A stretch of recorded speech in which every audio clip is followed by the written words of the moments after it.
Okay, awesome. Cynthia Appiah, thank you so much for sitting down and talking to me. I really appreciate it. One of the things that I think we want to do here is really just get a sense of kind of who you are in your background. Obviously, Plantiga can come into the mix, but that's kind of secondary. It's really just trying to understand a little bit about your story, your narrative, what makes you tick, and then obviously kind of its connection to performance and health and movement. Um, but if I'd love to start with just a little bit of your background and kind of how you have come to be a pilot, on the Canadian national bobsleigh team. So, if you can kind of introduce yourself and we can talk a little bit about your background, I think that would be a fantastic place to start. Yeah, for sure. First of all, thank you for having me here. This is pretty awesome. But yeah, my name is Cynthia Appiah. I am a bobsledder. I've been on the national team since 2015. Started off as a brakeman and then transitioned into the piloting role in 2018 after the Pyeongchang Games. Prior to bobsleigh, I was a thrower. I started that when I was in like grade six, so right around when I was like 12 or 13. And did that all the way through to university. And, you know, the skill set that I learned as a thrower has helped me immensely as a bobsledder. A lot of people don't realize how much power and strength and speed is required to be a thrower, and that transitions very, very well with bobsleigh, with the power and speed and strength that you need to push a sled that's over 300 pounds down an icy track. Is that how much it is? Over 300 pounds? I've always kind of wondered. That's heavy, eh? Oh, yeah. So the men and women push the same two-person sled. That one's 170 kilos minimum, although you can put more in if you need to get to the upper max limit, which is 330. And that's 330 with the athletes inside it. But at minimum, it has to be 170 kilos, which is about 350, 360 pounds. And that's two people pushing it at the same time. And then you switch it to the monobob, which is the singular event, which is kind of like my specialty. That one's 163 kilos, so you're not losing that much weight. So you're coming down to like maybe 340, 350. And that's a single person has to push that all by themselves. And you said that that's actually your specialty event. So that's where you're by yourself. There's no one behind you. It's just Mm-hmm. you. So you fall on your sword, so to speak. Yeah, pretty much, everything is on you, win or lose. One of the things that kind of accelerated my switch from brakeman to pilot was when the days are great, it's a shared, we did it together. But when the push is bad or the performances are bad, it unfortunately lies on the brakeman. They're the first person to kind of get they're the first person on the chopping block. And so that can't happen in mono. If you don't push well, that's on you. You didn't drive well, that's still on you, and you kind of have to learn with those performances. Wow, that's crazy. So if we can kind of walk through that background a bit. So you were throwing, now that's throwing disc or shot put This was shot put and hammer throw. and hammer throw. Awesome. So Hmm. that was in university. Then you kind of go into bobsled. And then kind of how has that journey been for you over the last, let's call this, 4 to 8 years? Overall, it's been a rewarding experience. There have been some very high highs, and I think the lowest anybody can ever go. I experienced in the lead up to the 2018 games. I was a racing brakeman right out of the gate from when I joined the team in 2015 up until the very last race before the Olympic Games, when I was told I wasn't going to be a racing athlete and I was going to be an alternate. And so that was heartbreaking, demoralizing, whatever word you can use, throw any synonym at it. That was the feeling I went through. Was I just spent the last 3 years, showing, kind of like building a resume and a showcase as to why I should be a racing athlete. And so that moment kind of like brought me to a fork in the road where it's like, okay, I can continue going into the sport or I can quit because, the pinnacle of amateur sport is the Olympic Games. And if you don't get to go, What's the what's in it point? for you? What's the point? Essentially, I mean, I know a lot of people like to say it's the journey, the experiences, and 100% that is very true. But I would have a hard time finding anyone who doesn't do any amateur sport and doesn't have at least some aspiration of going to the Olympic Games. Of So course. yeah, so the last 7-8 years have been super fun. I've been able to travel to parts of the world that I didn't think I would ever go. I sometimes, like, a little inside joke I tell amongst my teammates, and sometimes maybe just myself because I don't think I'm that funny, and they probably would agree. Is that we have like the best travel agency, because on a shoestring budget, we're able to go to some like far out places that many people wouldn't be able to go to. So Totally. So, I'd love to understand that. And I could imagine, I know this from being an entrepreneur, there are times where I get the amount of no's that I've received are more than I could count. Like, actually more, whether it's from investors or customers or partners. As an athlete, that must have been so discouraging. Do you have an idea as to why you weren't chosen in 2018? Like, what was the reason that they gave you? the official reason was, I'm trying to even remember, because I try and not remember that day. Yeah, I sure. I'm Yeah. trying to No, uncover no, this. no. Oh, Yeah, shoot. I've gone past that point. But I think the reason they gave me was, they're like, so mind you, the team is announced in January. I think January 17th is usually that time frame of when Olympic teams are named in the sport of bobsleigh. yeah, They said, we went back to October to a race off that you had at the beginning of the season. So, completely negating kind of like the rest of the season that I had put down. They went back to October. They're like, you lost a push off by 1/100th. And that's what we had to go based off of.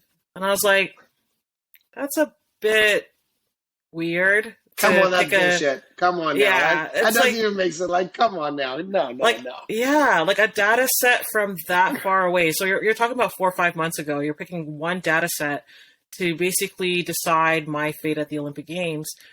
What about the races that I've had? What about, my physicality, all the testing scores that I put down? And none of that really mattered, because they had already made their decision. And again, this was the official answer.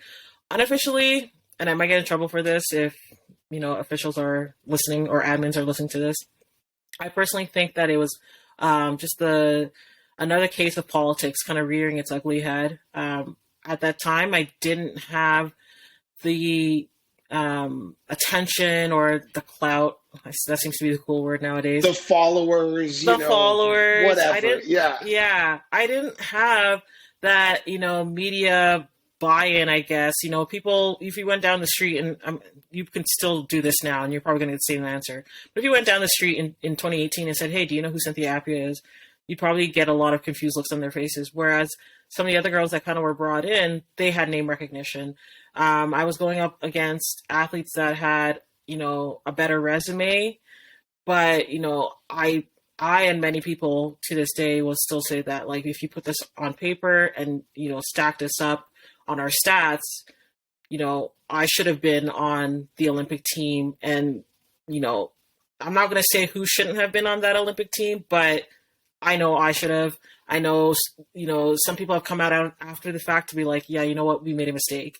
And it's like, hey, that's great to know that after the fact, but that doesn't help the fact that I wasn't there. So, I mean, I was there, but not on the racing block. Yeah. My heart goes out. And the one thing that I could say is I have been at, maybe not all that, a couple times where something has happened and I've come to realize that it had nothing to do with merit. It was politics, right? Yeah. And I think that you can fight it or kind of understand that that's a little bit how the game is played. Like, I wish everything was based on merit in life, but it really isn't. Mm-hmm. Now, my question now is, I would imagine that type of setback, trees get strong roots and heavy winds. I would imagine you came back from literally the lowest lows that you probably have had in your life. And well, I'm curious, do you feel like you're stronger now because of that? Physically, I am. Mentally, you kind of have to be. You can't go through an experience like that and try and come from it and be on the other side of it having not been stronger.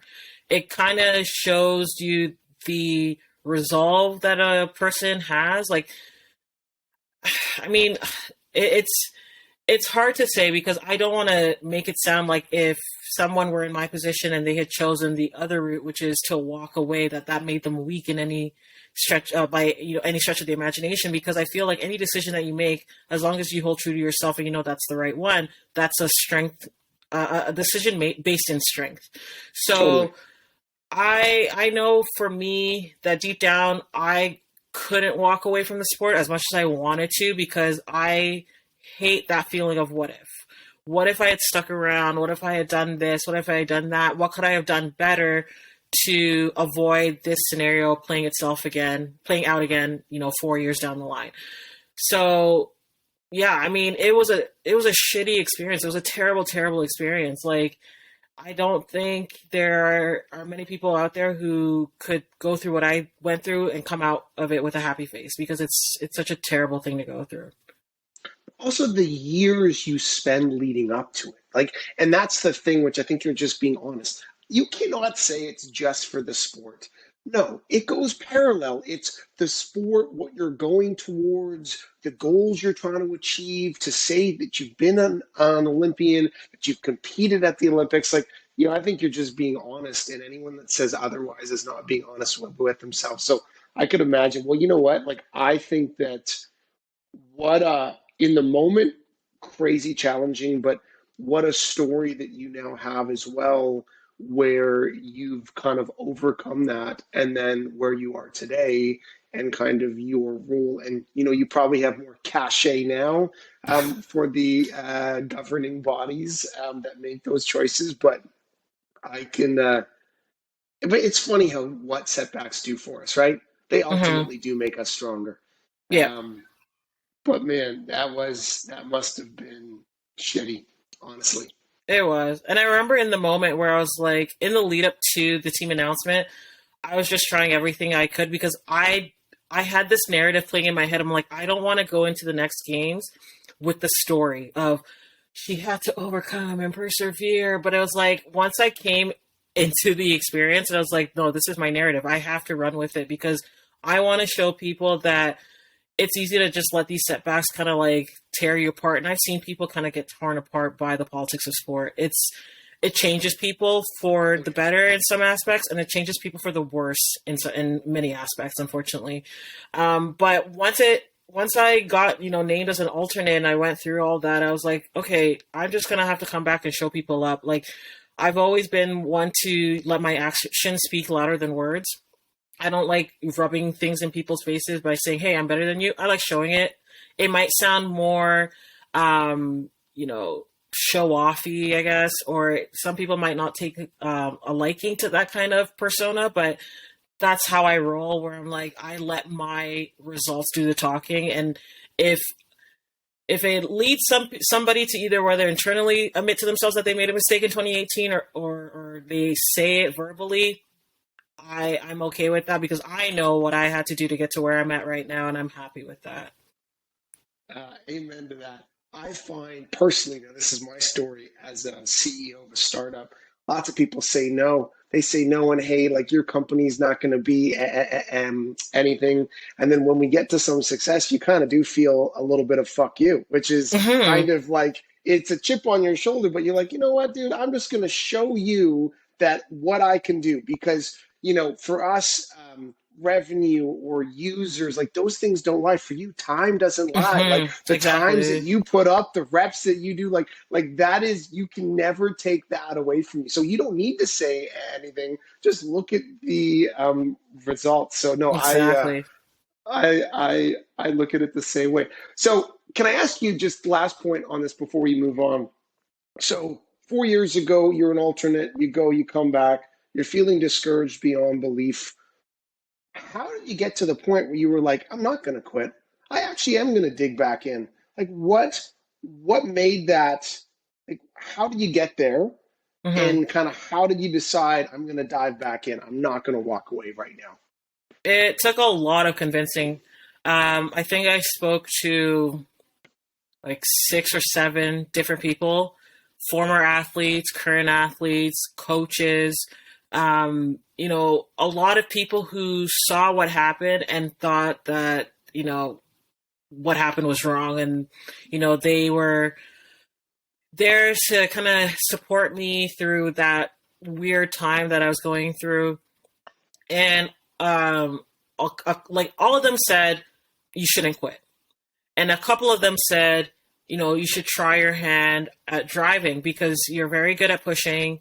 The sport can be won or lost at the start. The velocity and the acceleration and the speed that you build on the start can give you such an advantage that, other people who don't have that can't catch up to you, no matter how good they drive. So at the end of every Olympic season, we have, or I shouldn't say we, but the International Federation has a kind of like a learners driving school in upstate New York at the track at Lake Placid. And a lot of people just suggested, just go down there, have fun. Don't even think about what happened at the Olympics, but try and just get yourself back into an environment, back into the bobsleigh environment, and see how it goes from there. So I kind of went in it with like some trepidation because I was like, hey, I've done driving schools before. I haven't really done well in them. They're like week long. You're kind of there just to have fun. You're not really there to learn much. It's just more like, hey, season's over. Let's go down to Whistler or let's go to Calgary and just bomb some runs, as we say. Yeah. So I went to Lake Placid, and at that point, the Federation was fully on board with me going to this driving school, and they helped cover a lot of the expenses. So I was like, okay, if they're putting money behind me now, then, maybe there is something to it, to me sticking with it, or at least trying it out. So I went there. It was a 3-week camp, had a lot of fun, met a lot of people. It was such a low stress, chill environment. And then I came back home and I had to do some more thinking because bobsleigh is a very expensive sport, and the pathway to entry as a brakeman isn't as expensive as the pathway to entry for a pilot. As a brakeman, it's kind of like, hey, you're fast, you're on the back of a sled, let's go. As a pilot, you're kind of, you have to learn how to drive the sled. That can take numerous years. It depends on how quick you catch on. But once you start getting competitive, that's when the purse strings have to be wide and open because you're paying for your own runners, which are the blades that we put underneath the sleds. You're paying for sometimes trips to Europe if the Federation can't afford to send you to Europe, and that's where the sport is really based out of. And so you do bleed a lot more money in your first few years as a pilot versus your first few years as a brakeman. And that was a decision that I had to be okay with making, knowing that I was going to be in the red for a few years before I not even make money, just break even. Because so who pays for that? Is that on you as an individual, or is that the Olympic Committee? Who supports and paying for that? So it's kind of like a mixture of things. So our federation, the Canadian bobsleigh team, has been very fortunate enough in that we have our own stock of sleds to use. And as you progress throughout the sport, you get better equipment, you get better sleds.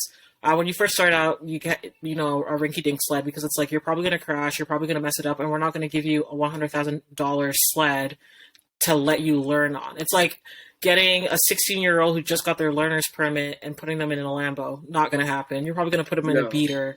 Exactly, totally. Right? So Federation pays for some stuff, but when you're on the development circuit, which is the lowest tier on our sport, you're paying a lot of out-of-pocket fees. So we have something called team fees, which usually helps to cover accommodation, flights, car, gas. But you're on your own for food, you're on your own for runners, which are the blades, your sandpaper, you're on your own for. And so a lot of the times when you're starting out, that's where a lot of your costs go to, is paying for the equipment that the Federation does not give to you. Some people are, well off and fortunate enough to buy their own equipment in terms of the sled. And then the other aspect of it is, again, when you're on the development circuit, not everything is covered. So sometimes you'll have trips that are partially covered. And so it's like, hey, we can only cover your ice time and your accommodation. So you got to get your own car or rent your own car and gas and get down to these, various stops on tour. So once you make it onto World Cup, it's a little bit of a it's more smooth sailing. You graduate Um, up essentially. exactly, you graduate up, you Yeah. get more perks, things are covered for you more, and then you also get prize money, which is the big incentive because that's where a lot of athletes make their money is prize money and how they place in world standings. And when you're on the lower circuit, there is no standing. You're already at the bottom. You're probably going to be ranked, 30th and below. And prize money is only given to the top 10 in the world. Wow. Yeah. I don't think people fully appreciate how much effort and how challenging it is to be an amateur athlete. I correct me if I'm wrong, but as an amateur, you can't take endorsements yet, or can you? We can. So, Okay, good. yeah, that's pretty much like the other side of it. The other sole source of income for a lot of athletes is sponsorships or endorsements. I've been very fortunate that this past year, with the results that I got at World Championships, that I've got a lot of endorsements coming through. But I am like one for every athlete that's like me, there's like 10, 20 that That have said don't nothing.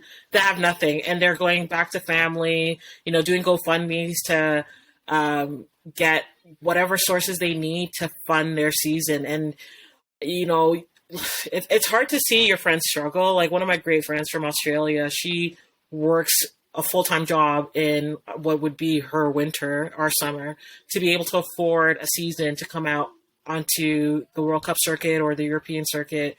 And it's crazy how much you know how much athletes believe in themselves because they'll do whatever it takes to make sure that they can get on tour every season, because it's a very costly venture to be in our sport.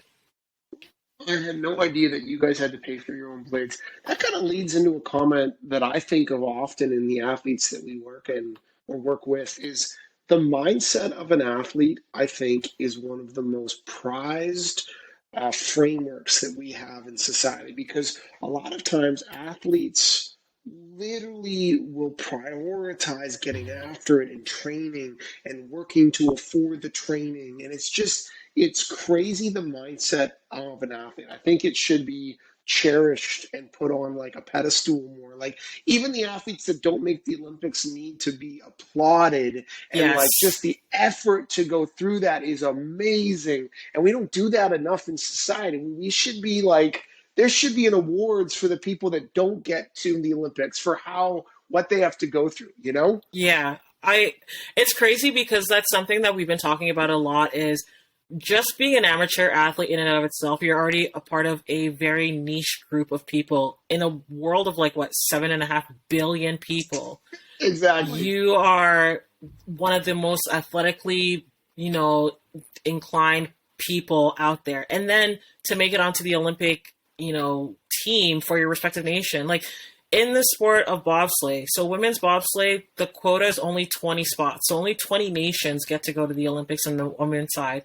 On the men's side, only 30 nations get to go. So now you're looking at an even smaller group of people. Like a lot of people don't realize how hard it is to actually qualify for the Olympic Games. It's not just like, oh, you compete for Canada, you get to go. You compete for wherever, you're automatically going to the Olympic Games. It's like you're competing against so many people for so few spots Few that spots.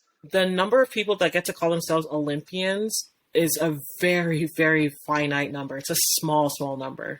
And Like just again, yeah, like I don't no, want sorry. to. No, sorry. I don't like. I wish people could recognize that the athletes that don't make it to the Olympics, a lot of them don't make it by the slimmest of margins, and the ones that don't make it by maybe a bigger margin, they should still be championed. Like they're putting in such hard work.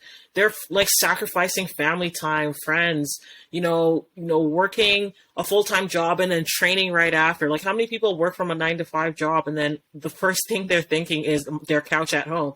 For a lot of these amateur athletes, the first thing they're thinking is like, hey, let me get to the gym and get my workout in before I go home. Totally, totally.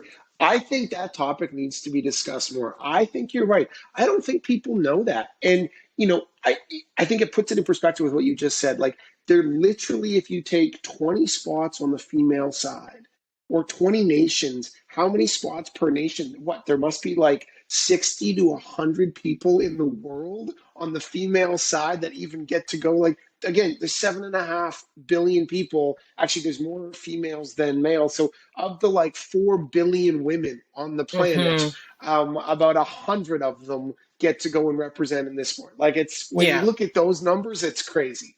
It really is. It really is. And I hope that, as people kind of get more into amateur sport, they realize the sacrifices that are in it. Like obviously we do this for the love of the sport that we're in. We're not here for the celebrity status or lack thereof that you Yeah. get in amateur sport. But there's a lot of hard work. So when you hear that athlete coming and knocking on your door saying, "Hey, just $10 to donate to my cause," like maybe consider that $10 because Sure. it goes a long way for those athletes. Yeah. That's actually, to make the segue into Plantiga and movement health, which is what we care about. A lot of the things that I think about is if you look at an athlete, your body is your business. If Hmm. your body is not like your sport in most sports, we're talking hundredths of a second is the Yeah. difference sometimes. Between first and fifth could be like a few hundredths of a second.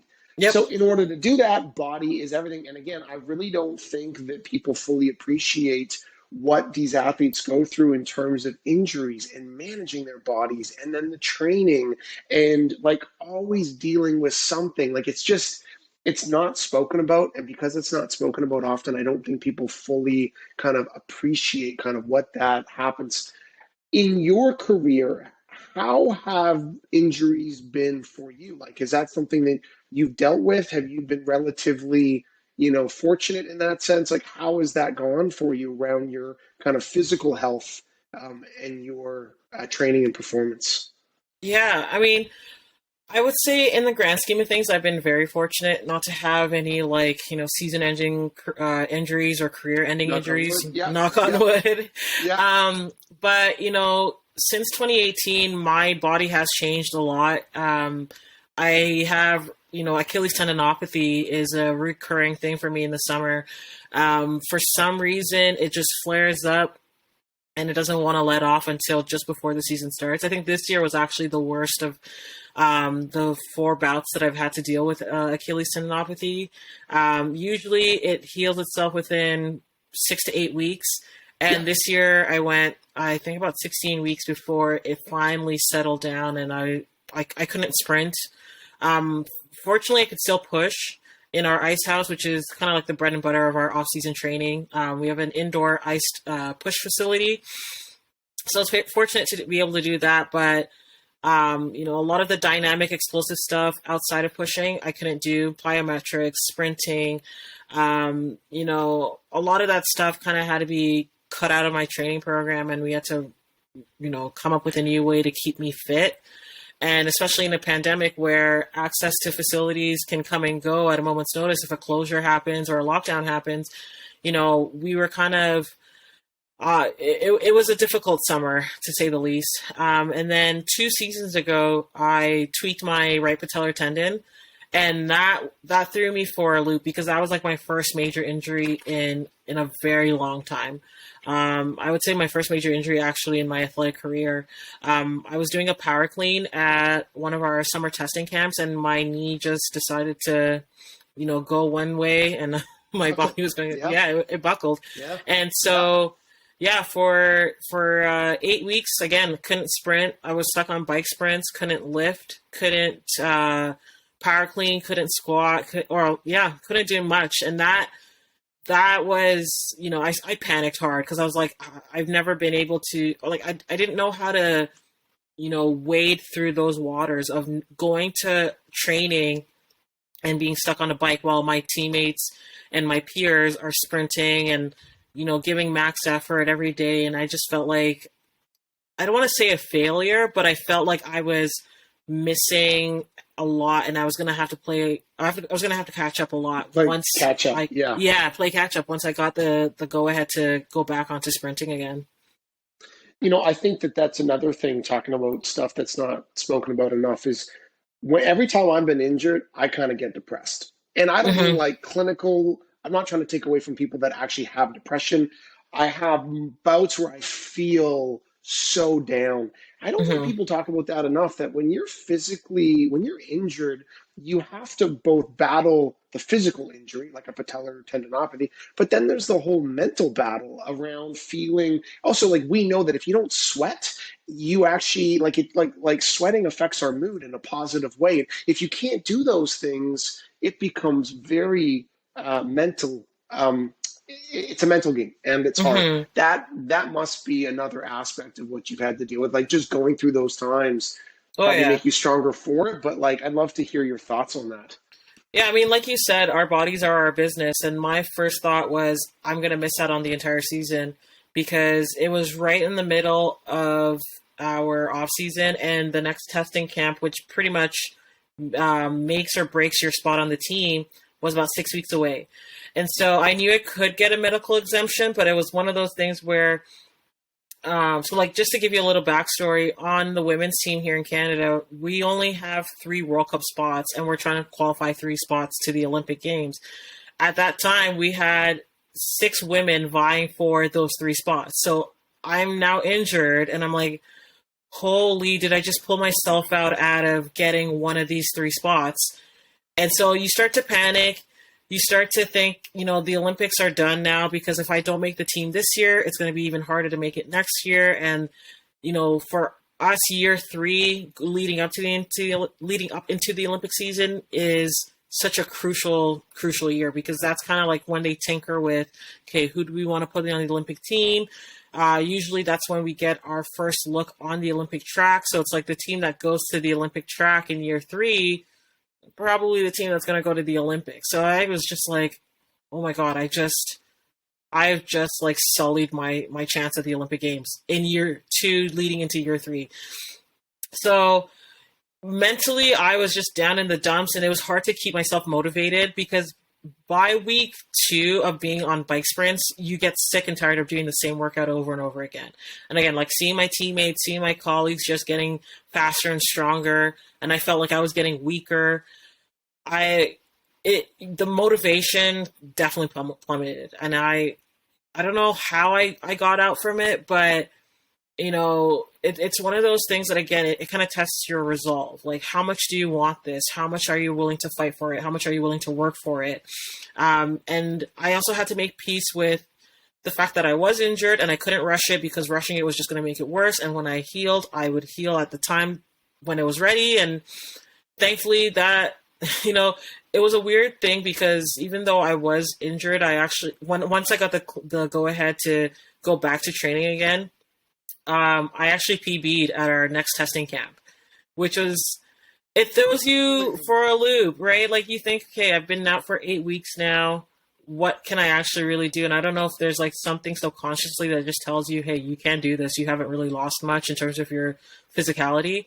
But yeah, I went into that camp and pushed like the team record, PB'd by a mile. And I think that experience kind of really, brought it home for me that like I'm on the right path. Yes, setbacks will happen, but it's not the end of the road.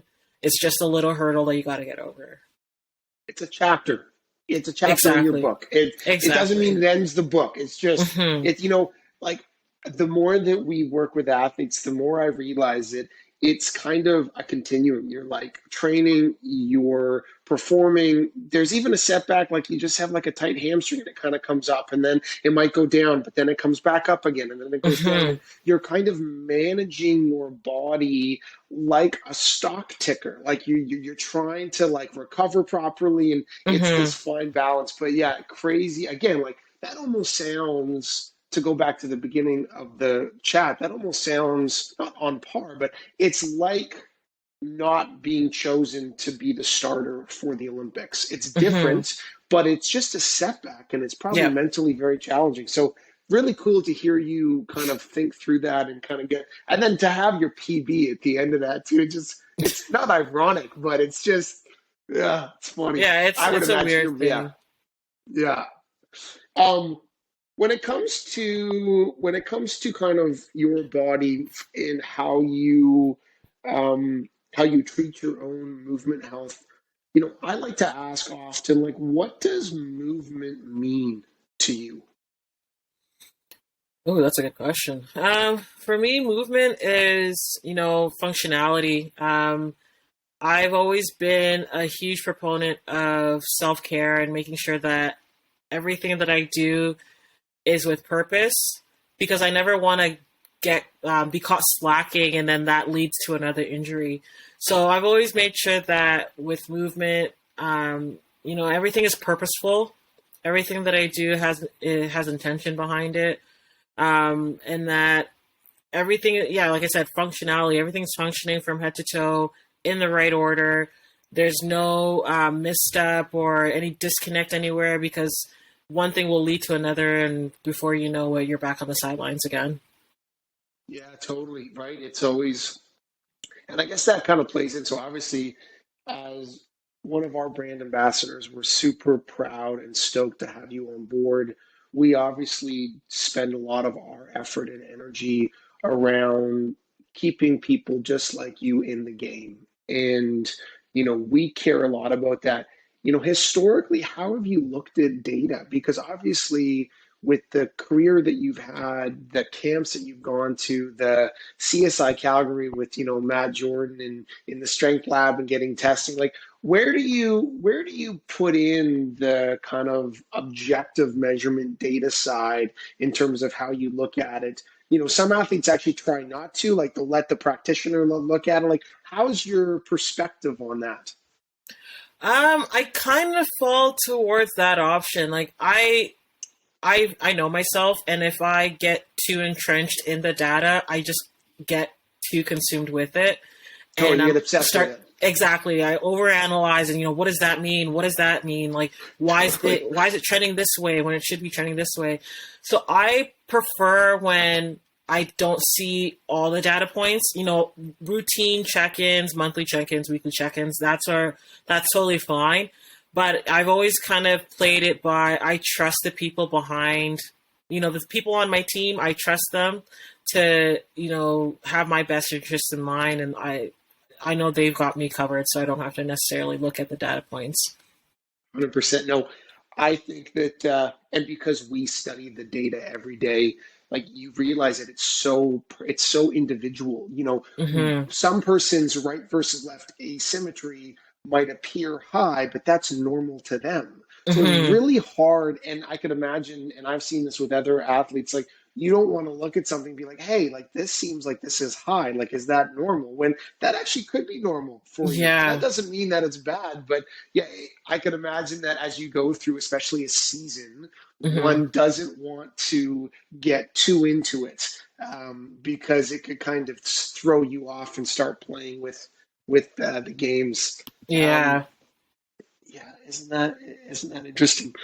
Um, so around movement and health and performance, what are some of the things that you try to focus on? So obviously you're training. So there's a Hmm. lot of sprinting. What are the areas in your sport specifically are you focusing on? Like, is it a lot of plyometrics because it's sprinting and lower body? Like, kind of how are you approaching training, kind of for your sport, and I guess your body?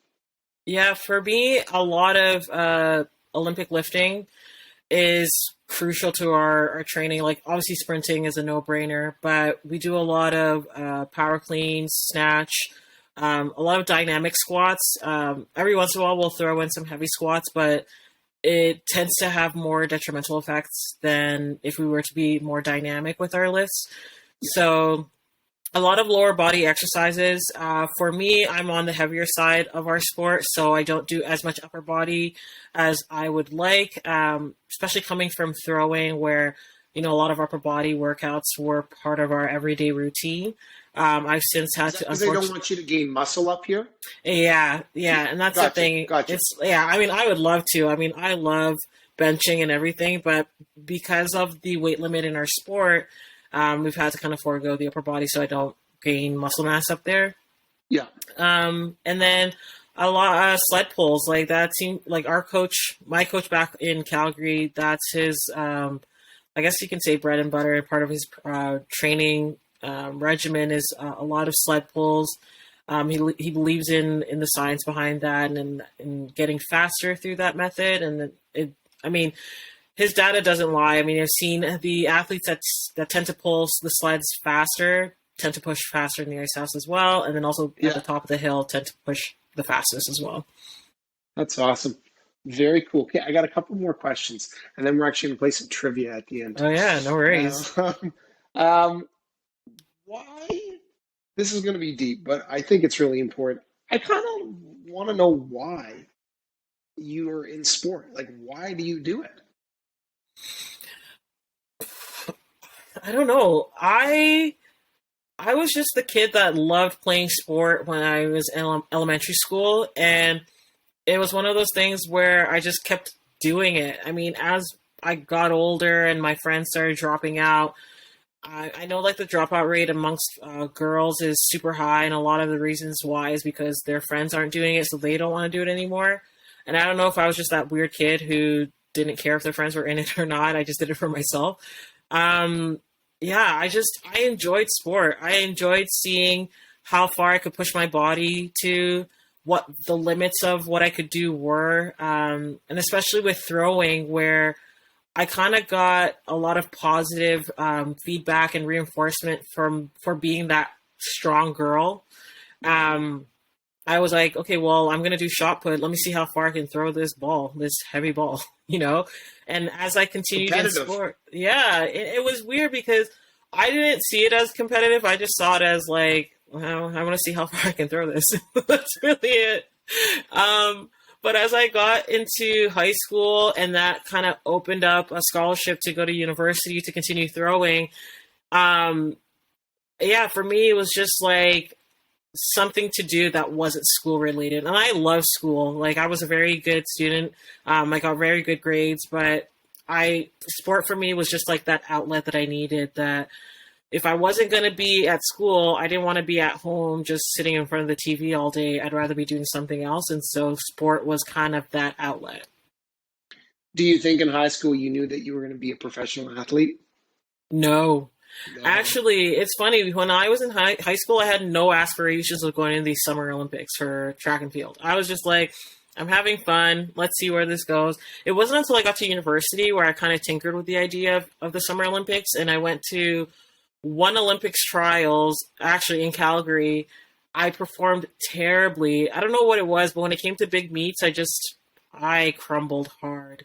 And I think once I went through that Olympic trials, I kind of was like, yeah, the summer games aren't for me. The amount of work that athletes especially in throwing, I mean, anyone who watches track and field knows that there's such a high disparity between the sprinters and the track athletes and the track events and then the field events. And in the field events, the hierarchy is like, okay, at throwers, we're at the bottom. You know, people will watch the jumps, long jump, high jump, triple, then pole vault, and then, yeah, shot put, javelin. Yeah, we're at the bottom.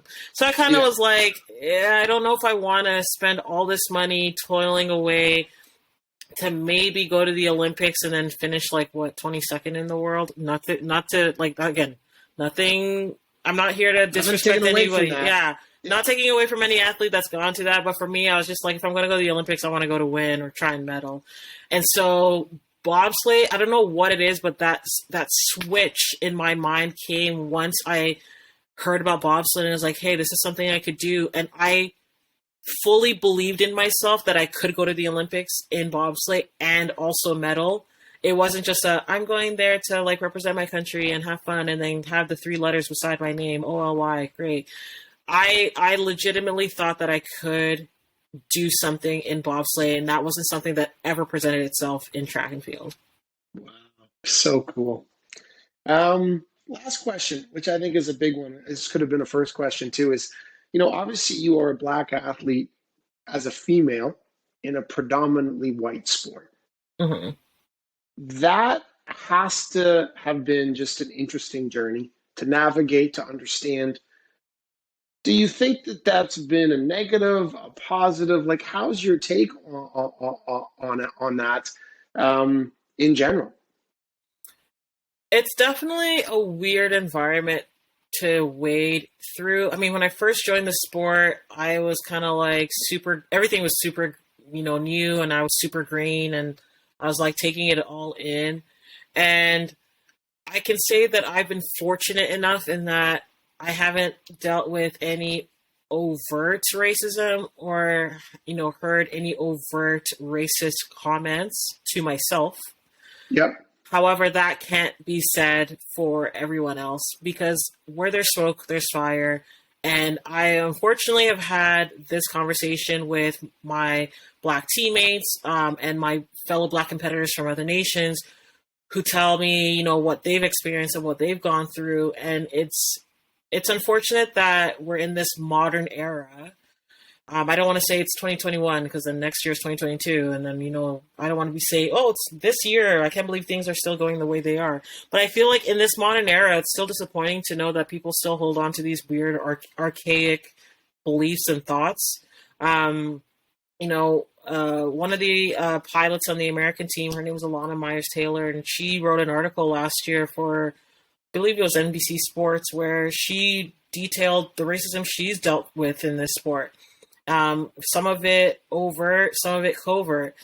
And it's weird because it's like people will come to you and look at you with a smile on their face, but it's like, hey, what are you saying about me behind the scenes? And that's the part that kind of, rubs me the wrong way is that I know the players that have done that and have done the things behind the scenes that, Alana wrote about in her article, and yet will come to me and be like, hey, what's up? Congratulations, you did great. And I'm like, disingenuous. Yeah, it's just, it's hard. But at the same time, it's like, I can't let that stop me from progressing, and I can't let that bother me every single time I interact with that person, because I'm here on my journey. I'm here on my path to what I hope is an Olympic medal in less than 2 months' time. And, I can't stop for every negative interaction. I can only hope that for that person, it's a lesson learned that that's not how you operate nowadays or ever. And it's going to be an ongoing battle because, as much as we feel like these people don't exist, they do. And it's going to take who knows how long to kind of weed those people out of the sport and just in the world, I guess. Oh, for sure. It's so interesting to hear your thought process. One thing from my perspective, I think when you look at a little girl or a boy just from a different minority or just a different group than what they would see, you have to understand that just someone being able to see you in the public domain, that alone, you're actually making change. For someone that's 10 or 12 or 14 that might be Black or Asian or Persian, just some non-represented image, and they see someone that doesn't look like everybody else, that's a big deal. And, I hope I'm sure you understand that, but from my perspective from the outside, like that is making change right there, is the fact that you're in the sport and you're competing at such a high level. Like that's unbelievable. I hope that's like the impact that I'm bringing to the next generation of athletes, of winter athletes specifically. Like I can remember watching the 2010 Vancouver Winter Games and seeing Shelly Ann Brown, who is a Black woman, was a break woman on the Canadian team winning a silver medal. And I was like, oh shoot, like I could definitely do that. And until I saw that, I don't know if it's like something that you recognize right off the bat, or it's something that, again, subconsciously you just tell yourself like that, oh, that's something we don't do. Black people don't do winter sport. And I don't know where that notion came from, but I'm hoping that I'm playing a part to kind of dispel those beliefs that Black people can do winter sport and be successful, and it doesn't just have to be bobsleigh or skeleton, which seems to be the one sport that Black people gravitate towards too. But I'm hoping that other Black athletes can go to skiing and snowboarding and curling, like the non-traditional sports, and be successful in it, and not just be a token and be like, oh, look at this one Black person from Central Africa that happens to ski and is in 99th place. I want us to kind of like encompass all different avenues of the sport, whether it's through coaching, being an athlete, being a therapist, and, not just Black athletes. Obviously, that's going to be, I'm impartial to that cause, but, athletes of various backgrounds, social and economic backgrounds, skin color, race, cultures, just make it gender, gender. Yeah. Just make it the mosaic that it can be. And I feel like we've got a long ways to go, but eventually we will get there. That's awesome. I like that. Yeah, but again, it's people because they see it that becomes normalized. If you don't see it, then Hmm. it's not normalized. So I think just seeing it is actually having the ripple effect. So that's impressive. Okay, last question. So obviously we are excited to have you as a brand ambassador. What makes you excited to work with us in Plantiga? I mean, I've always wanted to work with Matt Jordan again. Like I mentioned, I guess prior to our call. So our team used to do a lot of data set points, I guess you could say, where we would track kind of like injury prevention through force velocity plates. And this was something that was spearheaded by Matt Jordan at the CSI Calgary. And, that program kind of ended, or our team was removed from that program. But once I heard that this was something similar that he was spearheading again, I was like, hey, I got to jump on this because I fully believed in the data that, or he had a presentation that he showed us some years ago, and I was like, this is great, and I fully bought into it. And so when I heard that he was with Plantiga, I was just like, hey, if this is another like setup, I'm fully on board. Like, I need to get back on this. I got to figure out how I got to do it, but I want to get back on this because I think the science it's so crucial to athletes, and even just like the average weekend warrior. To get injury prevention, to get functional movement patterns down packed, to figure out where your inadequacies or inefficiencies are, and to catch it before it becomes a problem. Like, I don't see why anyone wouldn't want to be a part of that, and that's like one of the reasons why I've wanted to partner with Plantiga. That's awesome. Thank you so much for that. Okay, now I got three trivia questions, and I only say that because on your Instagram you said you're a trivia nerd. And I don't know if you Yes. know, but I actually used to host trivia at a pub for Ooh. 4 years. So Oh, in my sheesh. 20s, I hosted many a trivia night. So I just pulled up three from one of my old trivia ones. One's sport, Okay. the other ones are kind of Canadian. So I'm going to fire them at you. Okay, we're going to end on a Okay. light note. Okay, so Nice. first trivia question. In what year did Calgary host the Olympics? Oh, this is so easy. 1988, of There course. you go. Okay, next one. What is the largest country as land mass in the world? As landmass. So wait, as Uh-oh. a percentage of land mass is the exact one. So what is the, and maybe that's not trying to throw you off. Really, what is the largest country in the world? Okay, I'm gonna say Russia. Is it Russia? It's Okay. Russia. Okay. You know what number two is? Canada, That's right. There you the go. big Okay, C up sweet. north. There you go. Okay, and then the third one, just because I pulled this out because you're in Europe right now. Okay. What is the currency of Switzerland? The Swiss franc. There you go. Three Oh for three. yeah. Way to go, Cynthia. Okay, cool. Well, that brings us to the end. I just wanted to say thank you so much for the wonderful chat, and we wish you the best of luck over the next few months. We will be Thank cheering for you. you. Thank you so much. This has been honestly super fun, and I can't wait to continue on with you guys. Okay, awesome. Sounds good. Thank you. Thanks.